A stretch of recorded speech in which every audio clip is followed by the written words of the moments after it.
Hello, everyone. Welcome to the inaugural edition of Magazine Rack with Amigo Aaron. Today, I've got a special treat in store for you. I happened to be tooling around in my local game store today, and I came across this. This being the inaugural edition of Electronic Fun and with Computers and Games, Volume 1, Issue 1. I picked this up. I'm not going to lie. I paid a few bucks for this issue 1, but I'd never seen it before. And this is a pretty rare item to come across. In fact, this is the only edition of Electronic Funds with Computers and Games I've ever seen. Now, I've read about them, I've heard about them, and I've seen PDFs of them, but this is the actual authentic magazine. And I thought it'd be a good time to look through it tonight with you fine folks and just kind of comment on what I see.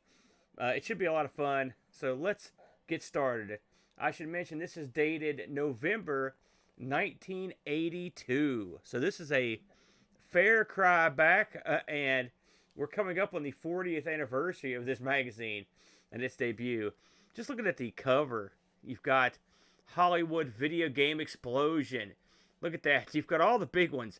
Raiders of the Lost Ark, E.T., Star Wars, Star Trek. You've got the test reports. $99 computer? Who knows? A look at the Atari 5200 and the Vectrex, plus $20,000 in prizes and game reviews in this, the premiere issue. So why don't we dig in and see what's in store for us? Should be a lot of fun. We probably won't look at the articles too much as we will the news and the ads.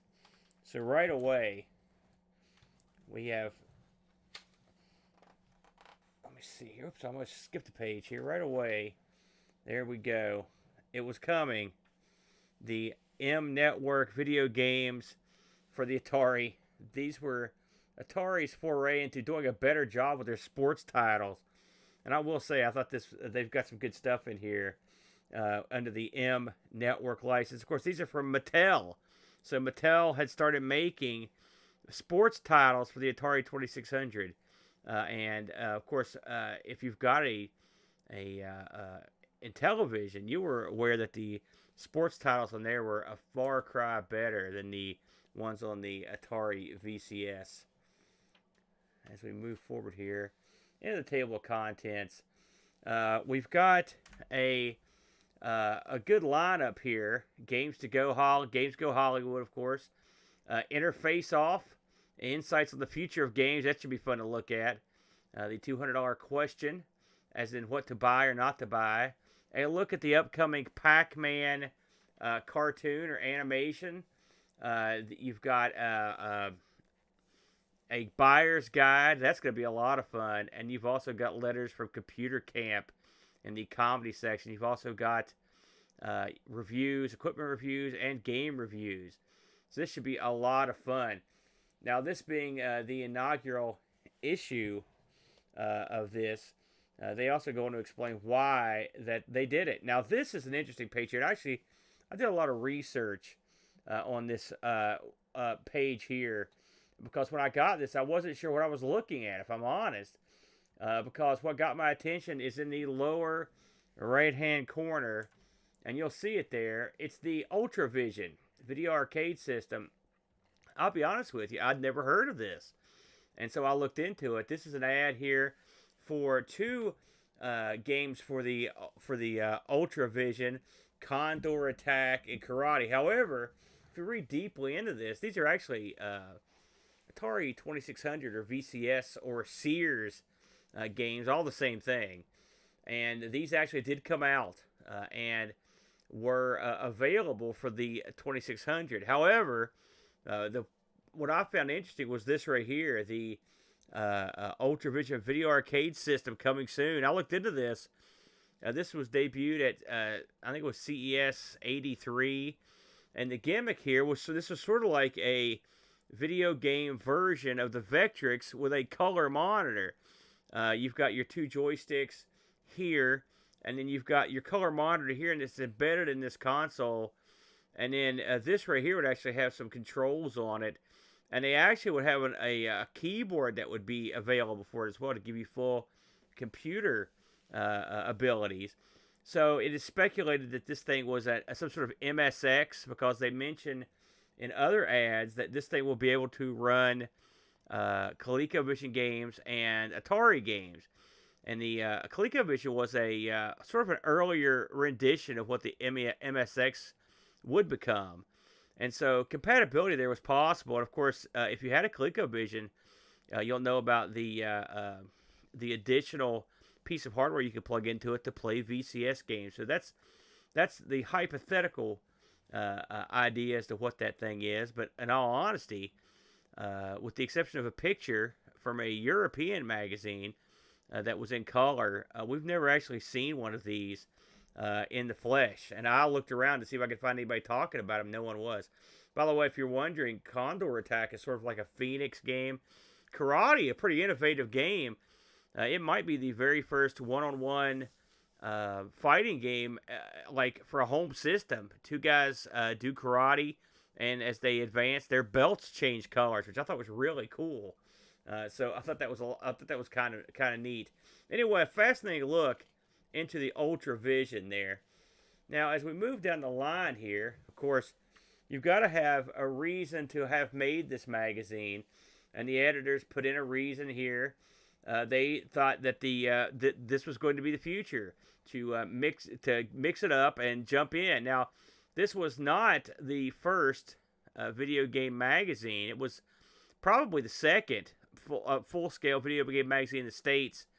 I believe the first one was Electronic Games, and it was one of the Kunkel's, I believe, one of the Kunkel magazines. And I did read that he thought this was a second-rate mag. But at the time, this video game craze was going on, and there was a lot of promise here, promise for the future, and enough to where they would take a chance, and they would actually, put out a new magazine here. I also read that amongst the early editors in this book was a fellow who is famous here locally. So it's a famous DJ around here. Apparently did some reviews for this game. That's kind of cool. So there's a West Virginia connection here as well. And of course you got the ad here for Video Magazine, because video review, because at the time VCRs were becoming a big deal. And of course there they come. Now, time for letters and to the magazine. It's funny how this is the first magazine, but they still have letters here. Here's a fellow asking why they don't give more coverage to the Odyssey or the Fairchild F, which I think is interesting. I think there's a reason why, because they didn't sell all that well. Of course, again, they've never had any coverage. So one would wonder, I always laugh at these. But that's the way it is. Anyway, these are kind of fun if you're into these sort of. I always enjoy these letters to the magazine. These are fun. Here's a guy talking about banning video game arcades, and these people here think that's a very stupid idea. So right there, I'm on board with that. Now, if we look at the next page over, the U.S. Games News: surprise attacks on your Atari system. Aliens take over the Earth. Only you alone can save them. And of course, this is a nice ad for U.S. Games, which was that they were a pretty good sized player on the original VCS. You've got 4 hot ones. It says Word Zapper, Towering Inferno, Commando Raid, and Sneak and Peek. And of course, you got to have Space Jockey there, which is the lead game. Which that's of those 5, that's the one I know I've played, which is Space Jockey. That was sort of the premier U.S. game, as I recall. As we move next to the next page here, we are going to have a look at BAM new products. Now this should be interesting. There's something on this page I'll admit I've never heard of until I actually looked into it, and that was this right here. This is the Commodore Max. This gets talked about quite often in this book. And I had never heard of the Commodore Max, if I'm honest. The truth of the matter is, this one slipped past me, and I'm an Amigo. You'd think I know this stuff, but that one I didn't see. And it ended up only being released in Japan, but at the time, this was being touted. If you read the article here, Commodore's 3-in-1 home computer game machine music synthesizer will offer you 16 colors and 3D style graphics using a new sound interface device. Max produces 3 independent voices, each with a 9-octave range. So what this ended up being was I believe it had 2K of memory, or may have 4. It was a low spec of memory, and it ran on cartridges. And the cartridges for this and the C64 were compatible. This had a compatible cartridge slot, and this also had a membrane keyboard here. It was sort of that raised membrane, and then the spacebar was completely flat. They're touting this for $179. I did a little research on this after I read this issue, because I didn't know what it was, and apparently these did not sell well in Japan, but they had planned to roll these out over the world.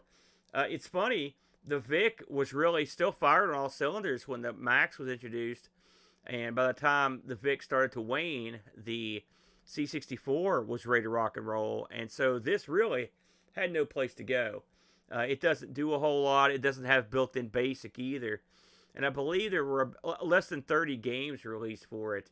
So kind of nutty though, a nutty piece of the puzzle there for Commodore. You know, Commodore, they had a lot of wacky machines. There's no doubt about that.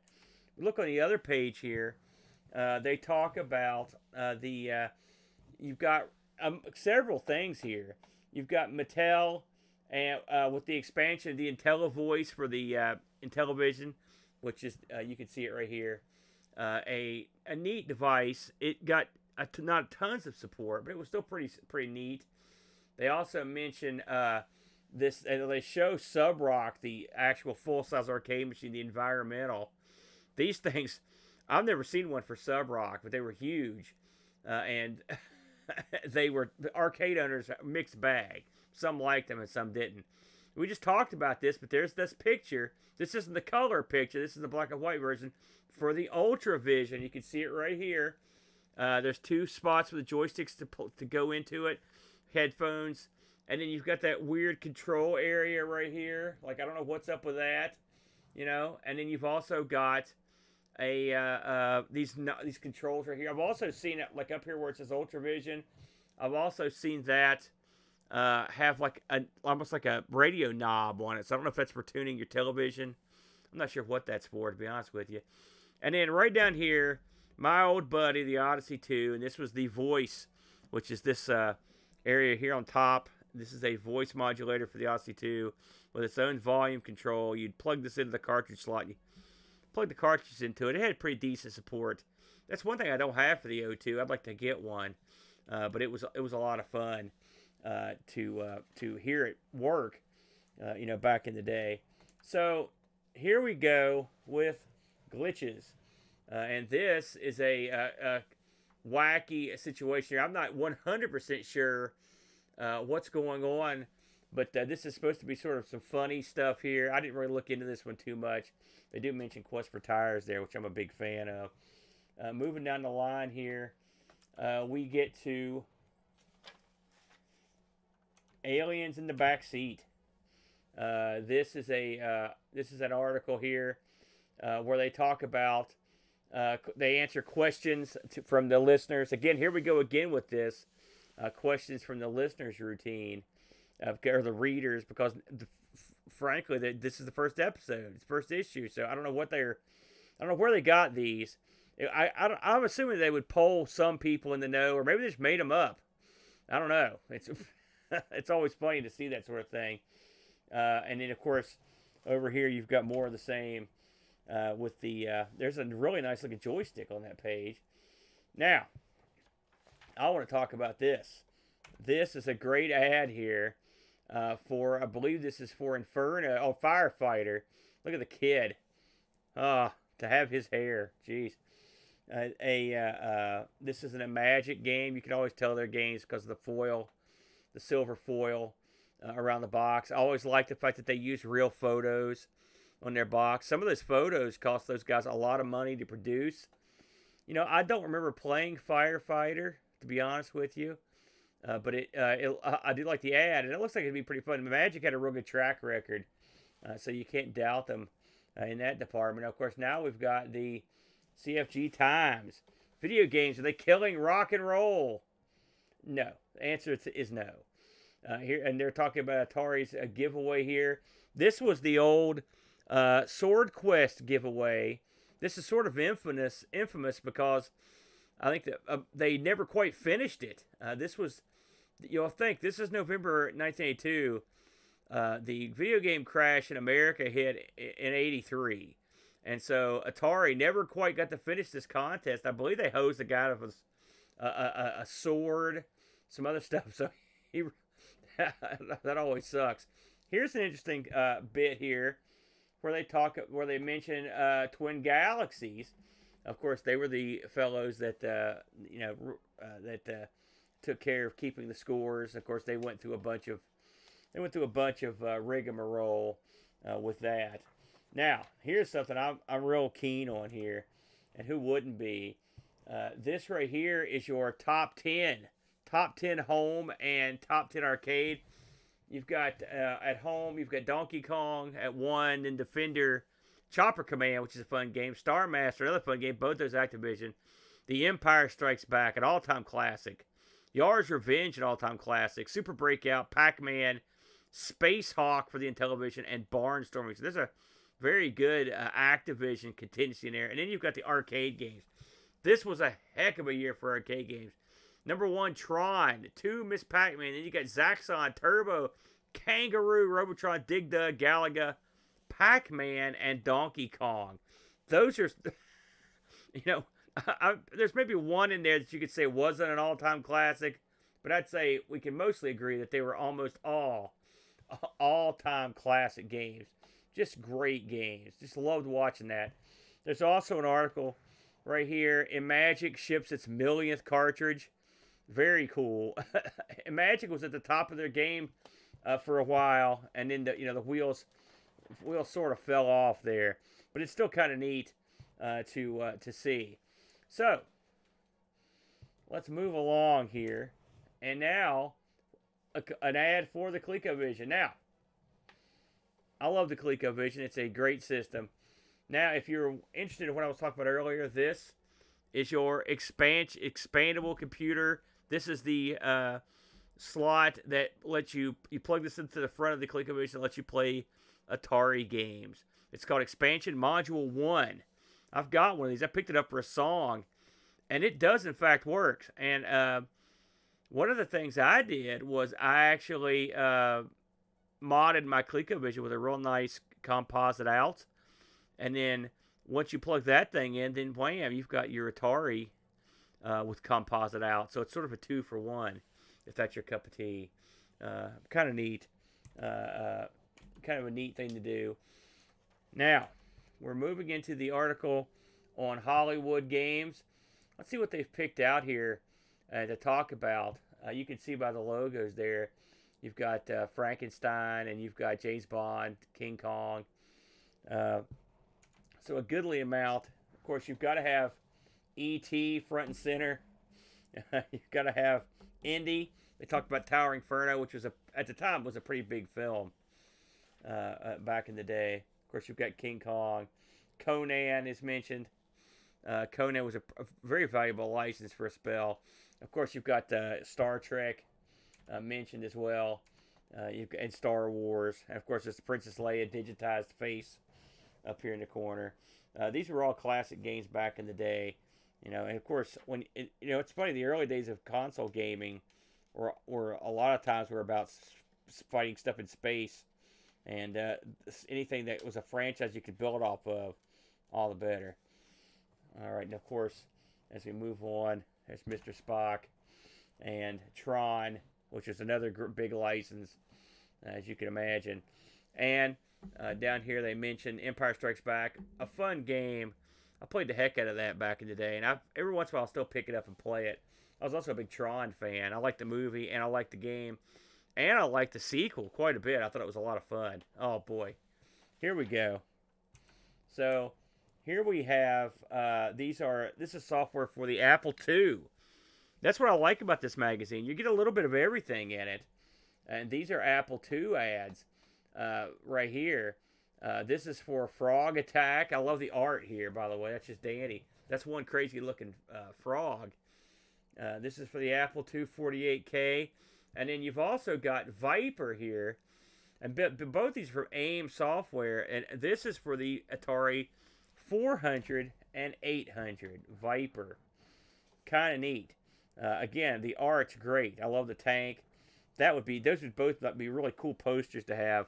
No one would have any idea what you were talking about, but you could have those. Let's move down the line here. Boy Wonder. This is about Mark Turmel, one of the industry's hottest designers, who made a game called Fast Eddie.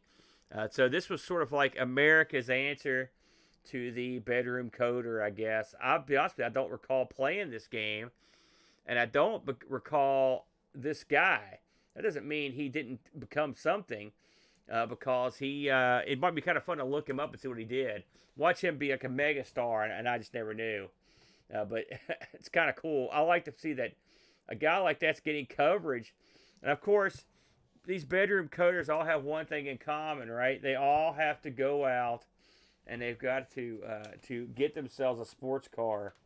And there you go. There's Trammell in his sleek sports car there, red colored car.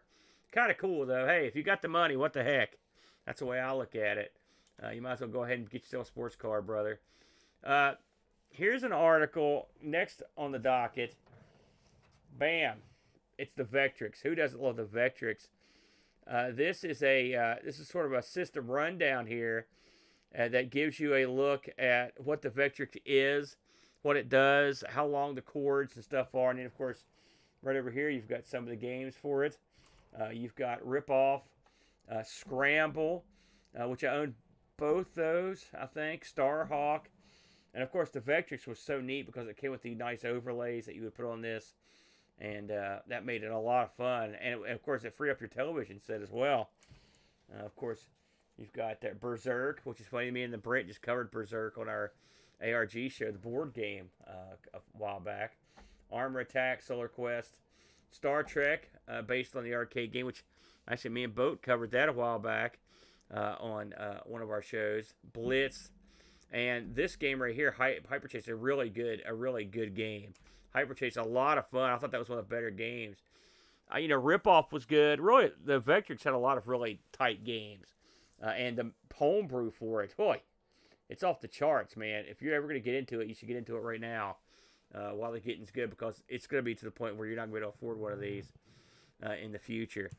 Now, of course, here you've got an ad. Why is Atari number one? Well, they were number one because they had the market cornered for a long time. And, of course, they had all these great arcade games. This was right before, you can see here at the bottom of the page, it says a Warner Communications Company. Warner did not do well with the brand, in case you didn't know. And there was a culling and a massive sell-off after this because the market was flooded with garbage. There's a bunch of reasons that it happened. I think the computers were also part of the reason. But who knows for sure. Next, of course, you've got to have the Vectrix ad. It's not like they would have put this directly near the Vectrix article, but there it is. A great system. They're playing a game called Mindstorm. Mindstorm, hilariously, was the Pac-Man game. It's actually built into the Vectrix, and it's flawed. You can only get so far in it before the game crashes, and so they ended up releasing a Mindstorm cartridge. It was called Mindstorm 2. And you could send away for it, and they would send it to you for free. People would complain that the machine had locked up. They would send it to you for free, and it turns out not too many people requested it because Mindstorm was a pretty tough game. It was a lot like Asteroids, and so what actually happened is that became a very rare cartridge for the Vectrix. Not a whole lot of those were made, so that's one to look out for if you ever see it. The $200 question: which game system is right for you? This is a quiz where they ask you questions, and then they tell you based on your questions what you should buy. Just for fun, we'll read a couple of these questions. So, question one picture is worth at least 1,000 words. True, false, or depends on the type of picture. And so depending on what you answered there. So let's say number one, you said a picture is worth 1,000 words. You would flip over here to the second page, the answer page, and it says if you answered on one, you answered true. Graphics are important to you. So the Intellivision, Vectrix, Colecovision, or the Atari 5200 were the machines for you. That's the extent of the reasoning right there. So kind of a neat quiz. I like the pictures they've got here. You've got your beautiful Odyssey. You've got your Coleco. Here's your Intellivision with the voice. You can see what was hot at the time. Here's a Bally Astrocade. Bally Astrocades are really neat. They didn't do real well, but they were around. Of course, now you've got this is I believe this is an article. Yes, this is the article where they talk about the new Pac-Man cartoon, and this is an article talking to the fellow that actually did the voices for the Pac-Man cartoon. There he is, and I love this. We gave him personality. I think Pac-Man is a cross between Fred Flintstone, Captain Marvel, William Bendix, Popeye, and of course me. And me being the fellow that did the voice. Let me see if I can see his name here. Let me see here. You'd think they'd mention it more prominently. Let's see here. Gosh, this is harder to find than I thought it would be. His name is EF. That's all we know. There he is. He looks like a guy that came straight from the 70s and 80s. But still, there you go. There's the guy that did the voice of Pac-Man. Who knew? I didn't know who he was. It's kind of neat that they did an article on him. I mean, it's a long interview too. They gave him a lot of time here, but that's kind of neat. That's probably a pretty big get if you timed it right before the actual cartoon came out. So next here we've got now this right here, I gotta say, this actually blew my mind. We should concentrate on this. The title, we have something every video game player must have, and it's yours free. Mindscape is the hottest record in the video game world, and it's yours, and it's free at all leading video game retailers. You heard that right. We brought together a top-notch science fiction writer and one of Hollywood's best sound engineers to collaborate on a listening experience that puts you right inside Data Age's video games.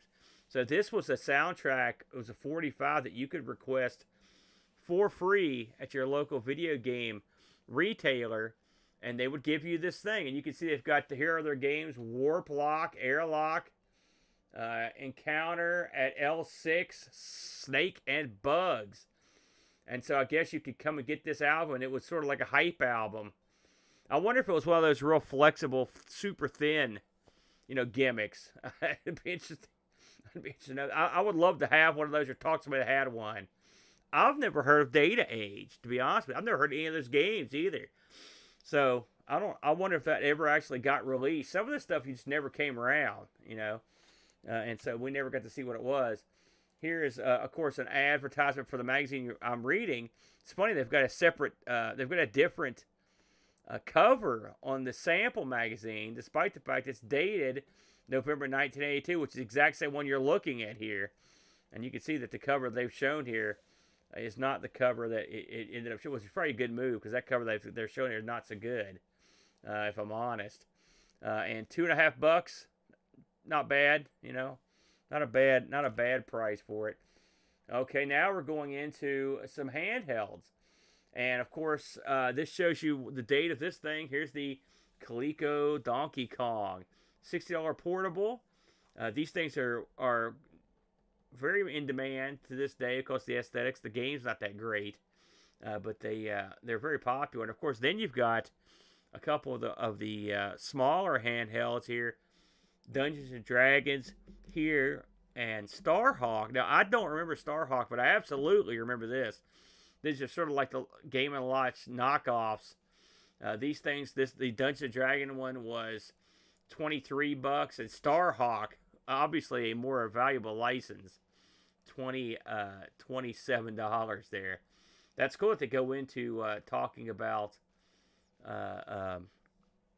TSR down here, if you look at the article, who owned Dungeons and Dragons at the time. It says both games are part of Mattel's Action Arcade series, which is to include 13 games, moderately priced from $20 to $40. So it's kind of neat. The next panel over here, you're going to see an Intellivision ad. And what they're doing here, and you can't really see it on the single panel, but if you look at the double panel, they're advertising the voice. You can tell the difference between Intellivision and Atari with your eyes closed. And you can, because you've got the IntelliVoice there. The most famous IntelliVoice game is probably B-17 Bomber. The guy that does the voice for it sounds like a hick. He's like, B-17 Bomber. That's the one thing I remember about the IntelliVoice. And I've got one of these. It's funny. I just don't remember much about anything else that happened on it, And I love the Intellivision, but I think of the Odyssey 2's voice more. I think they got a lot more out of it than the guys over at Intellivision did. So next on the docket here, and I don't even know. Bam, Super Atari. I don't know about that. Super Atari is a article here about the Atari 5200. They do mention in this article that the joysticks are like if you took the Colecovision and the Intellivision joysticks and smashed them together. They're not wrong, actually. Not that far off, but that's not a good thing. And the fact of the matter is that the controllers for this are just the worst, the dirt worst. It's not even because they're analog or because of the way they feel in your hand. They're just poorly made. I saw a guy talk about these controllers who effectively said, "Listen, they're always deteriorating, even if they're just sitting there because of how they were made." The 5200, and they go into this a bit in the article, is very similar to the Atari 400, 800 computers. So in actuality, the funny thing is the Atari 5200 is made with technology that's at bare minimum is contemporary with the machine it was replacing, which is the 2600. And so effectively, it was more of a sidestep than an upgrade in a lot of weird ways. And of course, they didn't make it compatible with the Atari's computers games.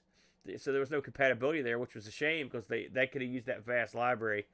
And here you've got a list of some of the games. Now, the games of this thing aren't bad. I've got a 5200 here. It's a huge, ridiculous machine.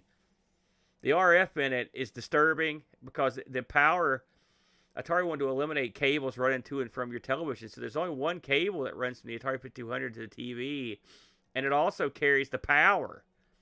And so I hate it. It's very scary to me. It often sparks. That's one of the reasons I never use the 5200.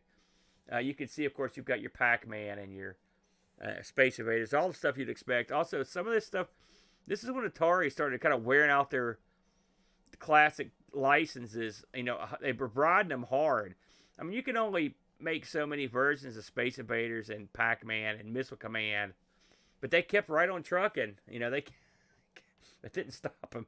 Didn't stop them from making them. And you can see right here, the Pac-Man cometh again.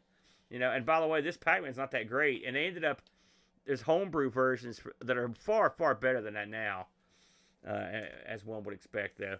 Of course, you also got to have Breakout. They go into Space Invaders. More of the same. Now, here's something I find kind of interesting. It's Coconuts. I've never heard of this game either. This game is for the Atari, and I love the guy's name. From the moment you see Stanley, I presume that name is horrible. I'm assuming this is some sort of Congo Bongo or possibly a Donkey Kong sort of style game, but who knows? You never know what they're getting into. More 5200. Hey, listen, they didn't skimp on the coverage. You've got Galaxy in there, I believe. Where's that Galaga? That's Galaxian, yeah. And then here we go. We got to talk about this. You've also got the old Eat It fast food. It's the fast food video game for the 2600, and this is from Telesystems. Again, I'm not so sure who they are. But I like their ad campaign. Now we get into the realm of the bizarre. This is an odd section here, I must say, and this is I hate video games, and it talks about different people and what video games did to them, and you can see this is sort of a comedic effort here, and I say effort, they did their best. You can see over here they've got some sort of talking about how this stuff's dangerous for kids. This is the thing I'm particularly keen on. You can see here he's got his video game strapped to his face. It says Walkman video game. Tell me that does not look like a Virtual Boy. It's eerily similar. He's got the headphones here. And he's got the hands hanging down. That looks like a Virtual Boy. And I'm telling you, Electronic Fun called this 15 years or whatever before the Virtual Boy was released. I thought that was great. It blew my mind when I saw it. I couldn't believe it. Next, you've got this is a 2-page contest that they're running here. It says, so you think you're a video game jock, do you? Well, if you're a real VJ, you can take a quick glance at these playfields and rattle off the names. Can you do it? If you fill out the coupon, send it to us right away. The first 100 recipients get a game system, either an Atari, Intellivision, or Colecovision. Wow, I'm looking at this. Valued at about $20,000. I guess that's for the whole lot of them. The next 10 will receive CGE watches or calculators. That's kind of cool. Let's see if we can name any of these. You've got, let's see here. Well, 3 looks like, some of these could be knockoffs too, is a sad thing. I'm not going to try to name these. Name them yourself. And if you feel froggy down in the comments section, put your answers in. We'll see how you do. No cheating, by the way. Or I'll catch you. Here we go. The next item on the docket here is the old Robotron. This is an area called Screenplays. I'm not 100% sure what they're going for in this area. They just sort of talk about this stuff. Again, they were trying to get some sort of humor aspect going. Some of this stuff, it sort of flew past me here. On this side here, you've got the only video magazine you ever need. They're once again pushing that thing, Video Review Magazine. Now let's get to the meaty stuff here. This is the review section. I've been waiting to get here. It'll be interesting to see how these things go. Now, Rares of the Lost Ark, the first game that they've got up here, I believe they grade these on I think it's 1 out of 1 to 4, I think's their system. It could be 1 out of 5. I'm not 100% sure. They don't really say. Rares of the Lost Ark, two joysticks. That's tough. It says the final line here. One thing is true. A good movie does not a good video game make. Now, I believe Rares of the Lost Ark was done by Howard Scott Warshaw, who did Yar's Revenge and E.T., and it's pretty popular. I remember really liking this game when I was younger. I was not great at it, but I used to watch my buddies play. And I always thought it was a pretty slick game, very complex. On the opposite page there, you've got Astro Smash / Astro Blast, which is I believe they're talking about the M channel version of this for the Atari. Hey, listen, Astro Blast is a great game, or Astro Smash on Intellivision. It's a great game. It's sort of like a land-based asteroids, where you go back and forth, and when the asteroids hit your land, you actually lose points. I always like that game. It's a lot of fun. I've never heard of this next game, but they gave it 4 sticks. So, Room of Doom. They really love this one. If you played this, I'd like to hear about it in the comments. I've never heard of it, but they like this a lot more than Rares of the Lost Ark for whatever reason. So there you go. Let's see what they've got next here. So next, you've got The Empire Strikes Back, which they gave 4 stars. That's a good choice. That's a really fun game.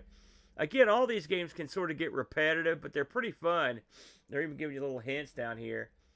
And they gave that one 4 stars. And then, of course, Communist Mutants from Space. Communist Mutants from Space. I never played this one, but I heard about it. 3 joysticks for this one. Oh, this is the Arcadia / Atari VCS with a supercharger unit. So this this would require a special unit to play. Interesting. I'm trying to remember if the supercharger unit was the enhanced cartridge thing or the tapes. I'm not 100% sure on that, but that is known to me. I'm not 100% sure though on that one. You've also got over here. Oh man, here we go. Holy smokes! Sword Quest. It had to show up eventually since they talked about it earlier in the issue. Earth World, Fire World, four joysticks. I think that's pretty generous if I'm honest. I liked Fire World. I don't recall liking. Was it Earth World or Water World? I can't remember. There's one I didn't like, and I think one of these never got released. I don't even remember the name of it. Atari was really struggling at that point. 4 joysticks, though. That's a lot. I don't know. You've also got Phaser Patrol. They gave this 4. It's another one with the supercharger unit. The Arcadia Supercharger, 4 stars. Again, that looks nice, but I don't know. You have to have a special unit. I wouldn't have got one. There's no way my mom and dad would have bought me one of those. I don't think they took that into account when they started trying to push this stuff. You've also got here. Oh man, here's one everybody knows. Mega Mania. This is a pretty fun game. 3 joysticks though, so that's sort of a surprise to me, if I'm honest. And then you've also got Micro Surgeon. Holy smokes, this game. Look at that. I mean, those graphics are awesome. They are awesome, man. I love it. I believe Micro Surgeon, if I'm not mistaken. Yeah, this was for the Intellivision. This was from iMagic. And again, they did good work. You can't deny it. I like their stuff. Oh, and you've got Demons to Diamonds over here. That's a game I never got into. They gave it 3 joysticks. I never liked it. I mean, look at that compared to these two. If you ever want to know the difference between Intellivision and the Atari, I mean, you don't have to look any further than that picture right there. That says a lot. So next here, we're having a look at Omega Race for the VIC-20. This is funny because this was a game that was recently covered on Pixel Gaiden, one of our sister shows on the Amigos Gaming Network. You should check out Pixel Gaiden's podcast. Just look them up in iTunes or anywhere. They're all over. And they mentioned the VIC-20 version of Omega Race and the arcade version. I was never a big fan of this, but apparently the magazine was. They gave it 3 joysticks out of 4. They also, I've played Gorf many times on the VIC, and I think that's a really good version on the VIC. They again gave it 3 joysticks. They're tough. These reviews are tough, man. They're not clowning around.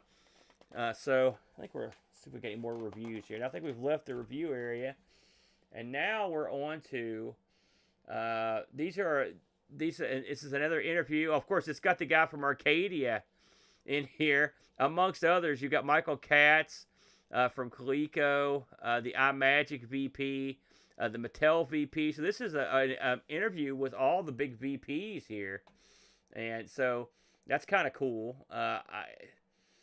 Little did they know what was going to happen. I don't think they could have predicted the future on this one because they were long gone, Daddy, real quick.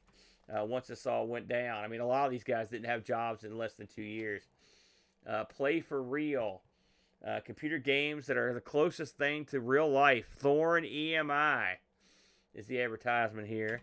And they have, I'm trying to see what they're pushing here. They're pushing games to the Atari 400, 800, and the VIC. It's funny, they don't actually, Submarine Commander. Which I'll be honest, haven't played, but that looks pretty good. It also looks like they've got a darts game down here. See if they mention the darts game anywhere. Submarine Commander, Jumbo Jet Pilot. Yeah, they don't mention the darts game, unfortunately. I love darts. I wish there was a good darts game out there, but there's not so much. All right, let's see what we've got here. Oh man, here we go. It's the 1982 Buyer's Guide. They're talking about Atari, Texas Instruments, Radio Shack, Apple, and Commodore. So this should be quite interesting. I love the photo here. You've got the looks like a TI 99 4A, Atari 800. That looks like a Coco 1. There's an Apple II and a VIC. I believe that's a VIC. Yes, a VIC 20. And so let's see how we do here on this. Should be interesting. So you can see right here we've got this big chart. Of course, it's a 2-page chart here. And so what you've got is they're comparing the... Oh, listen, look at what they're comparing here. Now this is astounding to me. The comparisons between the Radio Shack TRS-80 Model 1, the VIC-20, the Commodore Max. There's the Max again. The Apple II Plus, the Atari 400, the Atari 800, and the TI 99 4A. Very interesting. It says the Commodore Max has 2K additional memory available, and from what I read was that means they're going to have memory baked into the cartridges that are released, and you can see everything else has more memory. The Commodore Max again never released anywhere but Japan. They go into the graphics here on this thing, the keyboards. Pretty neat, actually. Kind of dig this. I kind of like these comparisons. It also mentions whether they've got joysticks or optional items like a cassette, the languages you can use on it, the operating system, and the price. You know, we should talk about these prices here. So the Radio Shack is $700. The Coco Vic was $300. The Coco Max, a slim $180. The Apple II was at $1,530. Way up there. The Atari 400, you can get that for $300. Inexplicably, the 800 is $900. That's a lot of money right there. The TI coming in a slim chim $450. Of course, the TI was trying desperately to compete with Commodore, who were undercutting them with the VIC, and then would soon be undercutting them with the C64. And they pretty much buried poor old TI. I've come around on TI's machine. I will say, I have played more of it recently. I always thought it was sort of a dud, but that's a decent little machine, if I'm honest. I have to say, I've been impressed with it. And so they just go on. This is a pretty in-depth article. I like that, man. They're getting in there and giving you the rundown. And it's going machine by machine. Texas and TRS-80. It's funny that they didn't mention that they've got a picture of the Coco, but then so they actually do mention the Coco here on this page in the pink. They have the Coco. They've got some of the games listed here: football, checkers, Dino Wars, Space Assault, Super Bust Out. So that's kind of cool. I had a Coco when I was a kid, in case you didn't know. Of course, the Apple II, if you want to pay. Of those machines, really, the Atari computers were very apt. The Model 1/3 was a good machine for TRS-80. A lot of good ones. Now here, oh my God, what are the odds that this would be in this magazine? Right here, bam, the $99 computer. And this right here is, it was almost like they made this magazine for me. This is a talk about the Timex Sinclair 1000. The Timex Sinclair 1000, this is the ZX Spectrum, effectively, for the States, more or less. They compare the Timex Sinclair 1000 to the ZX81 over here. The difference is very little, because this right here was basically a kind of tuned up ZX81. Kind of neat. It didn't do well here. They were blowing.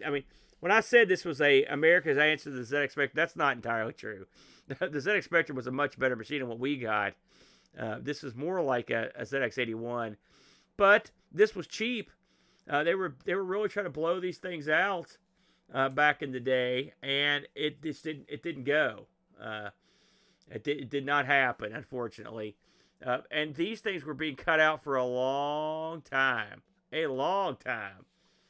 So you can see it's an Etch-a-Sketch program and some sort of basic program. It might be Etch-a-Sketch right there. I like this. If you don't feel like computing your taxes, play a few games. And it goes into some of the games here. Hangman, the Cube game, Super Maze. Those sound real riveting. Space Trek. The cassettes were $15. $15. That's too much, brother. We were paying that for these things. Somebody, well, no one here was anyway. But it's still, I think it's neat that they came here. It's a shame that they didn't get a good, strong foothold here, so we could have experienced the Spectrum, because that would have been a really nice machine for us to have over here. So, we are also now moving into more ads. I like these. This is the back of the magazine style ads here. You've got Intellivision cartridges. That's the IntelliVoice, I believe, is for $60. You've got your Parker Brothers games up here: Spider-Man, Frogger, Star Wars, Amador. That's coming soon. Pitfall, Mega Mania, good games. There's the M Network. They were breaking that out. You've got your iMagic games, Gorilla Spinks, and the new Firefighter. Firefighter, $19. It's a good deal, I think. Berserk. Here you've got your older games. Berserk, $22. Star Raiders, $25. These are still pretty expensive, at the time. Here's your game organizer, the Gamekeeper, right there. You've got, I guess you put your console here and your joystick here, and then the cartridges can be stored here. These things, everyone used to have these things, but they often got cracked or broke or thrown. You know how that goes. Now you've also got here, you've got the more comedy here. Dear Mom and Dad, Dear Mama and Dada, letters from home from computer camp. I read through some of these, and they're not that good, to be honest with you. But they had to fill 100 pages with something. And so, by God, that's what they did. Even President Ronnie sent one here, as you can see. But they're not that good. But, hey, this was something that was a staple of these magazines back in the day. It's funny that this seemed more aimed at adults, but who could say? You've got an ad here for this very service here, the games that we're looking at. And then you've got the Reader Program of the Month. Now, this I didn't expect to see. This is the Reader Program of the Month. So it gives you all the levels. I wonder if there's an actual program in here. That's kind of cool. And by God, there it is. There's the program. That's kind of neat. Man, that's an odd way to list a program out, though. It doesn't seem like it's all there. Oh, there's more of it. That is a horrible way to do it. That is horrible. Horrible way to list a program. Good luck to the suckers that typed that in. I hope they knew where to stop and where to start back up. That is the worst. That's the worst. Who knew that this would have a program in it? That's kind of neat, in my opinion. I like that. These are continuations from previous stories here. We're nearing the end. And more continuations from previous stories. And here's a preview for next month. It says here we're going to rate every single video game on the face of the earth. Wow, that'd be handy to have. The Colecovision Exposed. The first computer. Your first computer. This tells you what to buy. Ultimate video game. Enter the contest. Save the world. I guess this is the new program you can have. And then you've also got video game puzzles. Oh, look at this up here now. Intellivision knows you can get this skill stick. If you don't like that god-awful disc that the Commodore had, you can pick yourself up one of those. The magic of beam scope. The new dimensions in video games. That's probably one of those gimmicks that you put in front of your TV that magnifies it. These were all the rage back in the day with these machines to make with your TVs, because the TVs were too small, and you could put these in front of your TV and it's a big magnifying piece of magnified plastic. Now here's the guy that buys used game cartridges. This guy probably was swimming in used game cartridges pretty quick. Get rich in video. My God only knows what that is. And then here are some real tiny ads. These are your $50 specials right here. Let's see what we've got here at the end. Here's your last page. And this is your This is some sort of rumors. Oh, we got to look at these. These might be fun. So let's see here. Blockbuster. Oh, here's they're advertising a game through the APE or APX, the Atari Program Exchange. This was a way that independent programmers could make money with Atari by selling Atari products and games. Radio Shack and Intellivision. This is when Radio Shack was carrying Intellivision under the Tandyvision slogan, which was it's sort of like what Atari did with Sears. I vaguely remember that. I'd forgotten about it. Oh, new in 1983, the Radio Shack catalog are 8 games for the Coleco plus the new Poltergeist game that came out too late to make the catalog. Well, that's interesting. Let's see here. New format from iMagic. Wonder what they're up to here. Because of the link up between Radio Shack and Mattel, new iMagic game carts will also play on Tandyvision machines. No kidding. Oh, that's interesting. The company will soon release its first game for the Atari 400, Demon Attack. Demon Attack got released everywhere. Everywhere. What else we got here? Look at this. Sinclair's newest, the ZX Spectrum. The ZX Spectrum color computer bowed in England recently and is getting rave reviews there. It's an interesting, weird thing to say. It's designed to hook up to your TV set, 16K of user RAM, another 60K of ROM, basic, operating system color generator, graphics and sound. It sells in the UK for about $200, and the 48K model sells for about $300. Introduction in the United States is planned for sometime in early 1983. Newsflash, it did not go well, unfortunately, because that would have been great. Here's a little tidbit about the Commodore Max. The Commodore Max computer to sell for $180 as retail is being anxiously awaited, but is expected to reach only a few stores this month in very limited quantities. No kidding. The reason the Commodore VIC-20 has taken off this year with sales zooming. So the company's cranking out VICs like crazy. The Max will have its own software and is bowing with about a dozen $29.95 plug-in cartridges. I'm assuming that bowing is supposed to be debuting, because that's twice that they've done that, including games, music, basic program, and the visible solar system, with more to come. Has membrane keyboard with raised bips, and blah blah blah. In the meantime, watch a real sleeper, Commodore 64, a higher price version of the VIC with 64 megs of RAM. It's priced in the 500 range. It's funny that they would say that, because that makes it sound like it's a juiced up VIC, which obviously the C64 was more. And then lastly, they've got here quickies. If you own a computer, there's some wild times ahead. New game Preppy. I remember Preppy, which makes you maneuver your Preppy past speeding golf carts and runaway lawnmowers. Nuke War, Avalon Hill, in which you defend the democratic way of life from nuclear annihilation by unfriendly neighbors engaged in massive arms build-ups. Reaganomics from Spectravision, which are in total charge of the company's gross national product. Reagan was a big deal back in those days. And then right here on the very back, we've got an ad for the forthcoming Parker Brothers arcade conversion Amidar. Very odd game, odd in the arcade, odd at home. It got ported to a few machines.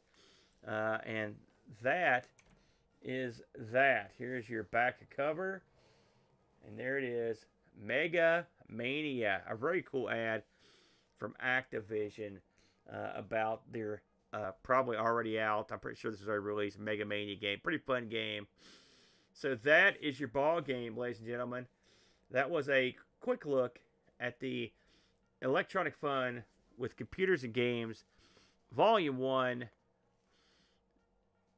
Issue 1 from November of 1982. A fun look back. Hope you guys enjoyed it. And please come around next time when we take a look at another classic gaming magazine here on Amigo Aaron's Magazine Rack. Until next time, adios.